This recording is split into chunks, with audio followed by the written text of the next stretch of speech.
Swiss psychiatrist Carl Jung said, "What we resist persists." I think it's a brilliant quote in so many levels. Carl Jung was kind of I don't know, a hero of mine. I don't think that there's been another person in the field of psychology that's given so much to the world in terms of our understanding of the psyche, our unconscious, and synchronicities and spirituality. The idea of what we resist persists is such a fundamental truth. And you can see this show up into your life oftentimes. Think about the things that you resist, they persist. I was remembering when my daughter was young, I would be in my office and I'd be working on my computer and she'd come in and she'd be like, "Dad, come play with me," or she'd let me show you something, or let me do this. And I was so focused on what I was doing, I would just be like, yeah, yeah, okay, okay. And then kind of push her away. No, you go play, go put her in front of a video, something like that to distract her. But as soon as the video was over, guess what? She was back. And the more I resisted, the more she persisted. If I would have just stopped what I was doing and taken some time and focus on her and play with her and give her what she needed in that moment, I would have been a much better father. I wouldn't have some of the guilt that I carry around. And that would have been much more memorable for me than I don't even know what I was doing at that particular time. I just remember I was focused on working on something. What we resist persists, and resistance is always about tension. And tension is about polarity. There are two things, my attention over here, my attention over here. And between these two things creates this tension.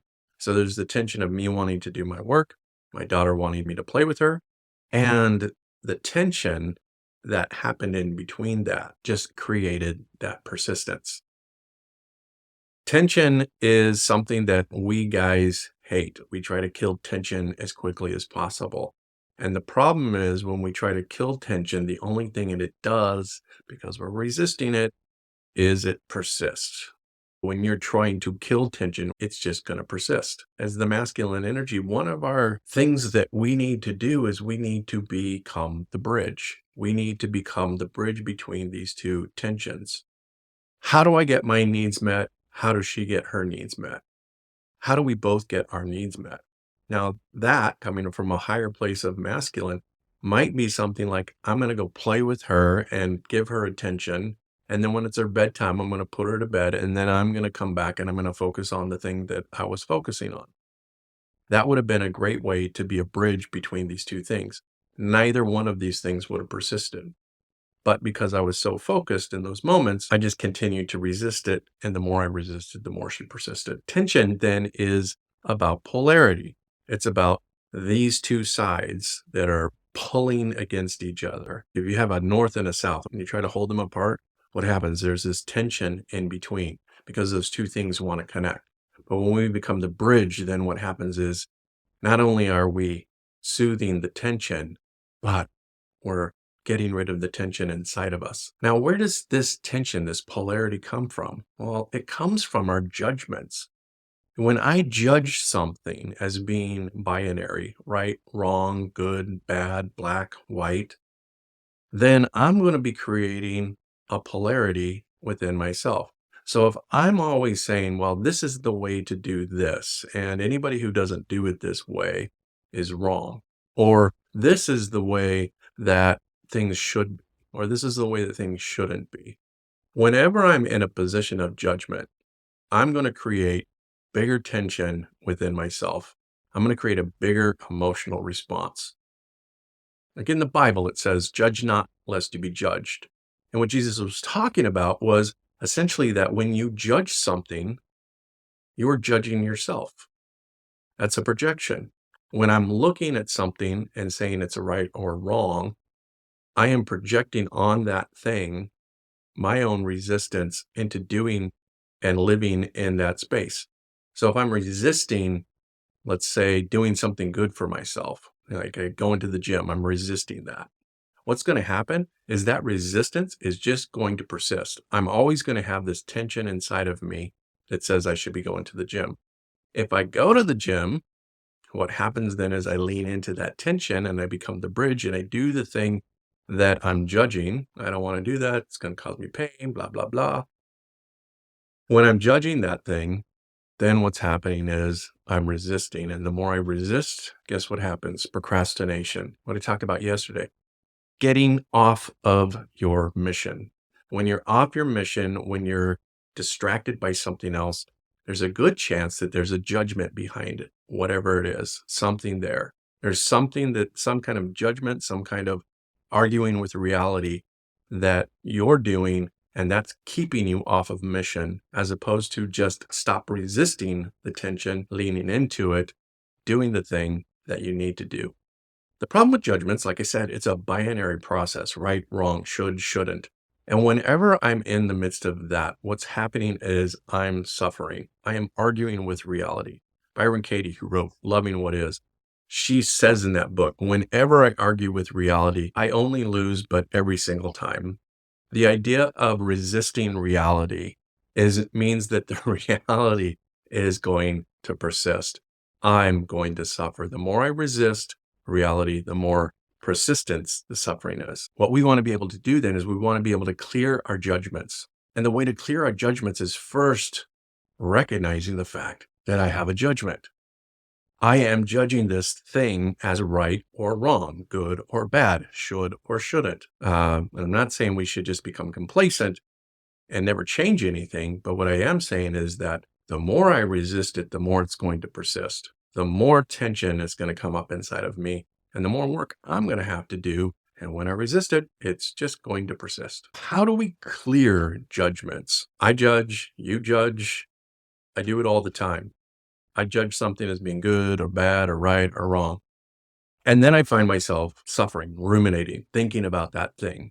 And all that's doing then is causing that thing to persist more and more in my mind. That's what rumination is, right? It's persistence of the thing that I'm arguing against. If I'm able to learn how to self-regulate, if I'm able to learn how to center myself, if I'm able to really kind of learn to see what it is that I'm doing that's causing me suffering, the more ability I have to call it out. The main things I have to do is recognize and just label whatever's going on is, oh, you know what's going on? I'm judging that thing. When I'm with my wife, if I am thinking about what she should do or shouldn't do, then I'm in my ego and I'm the one suffering. Oh, you know what she should be doing? She should be doing XYZ. Instead, she's doing one, two, three. You know what she shouldn't be doing? She shouldn't be doing that thing over there. What she should be doing is coming over here and serving me. And whenever I'm in my ego, I'm in judgment. When I'm in judgment, the suffering persists. And the antidote then is to turn it around and say, how can I serve her? How can I be of service to her? How can I do something beneficial that's going to create more connection within our relationship? And when I'm in that space, I'm no longer an ego. I'm in the spirit part of myself, which wants deeper connection. And whenever I resist change within myself, what's going to persist is other people are going to constantly do the things that annoy me, that bug me, that make me upset. You cannot be in judgment, negative judgment, and love at the same time. And the highest calling of the masculine is to love, is to give love. So if I'm resisting loving my daughter, resisting loving my wife, if I'm resisting loving the people that I'm with, that I work with, if I'm in my ego, guess what? I don't enjoy life. And the more I suffer, the more I resist changing myself, the more the suffering is going to persist. You can't change anybody else. You can only change yourself. You can only change how you show up. There's a Buddhist story, and I'm not going to get this completely right, but it was basically something along the lines of there's this farmer and his crops get rained out. And all of the neighbors go, oh, that's terrible. And he goes, well, maybe. And then somebody gives him a brand new horse. All of his neighbors are like, that's amazing. And he's like, maybe.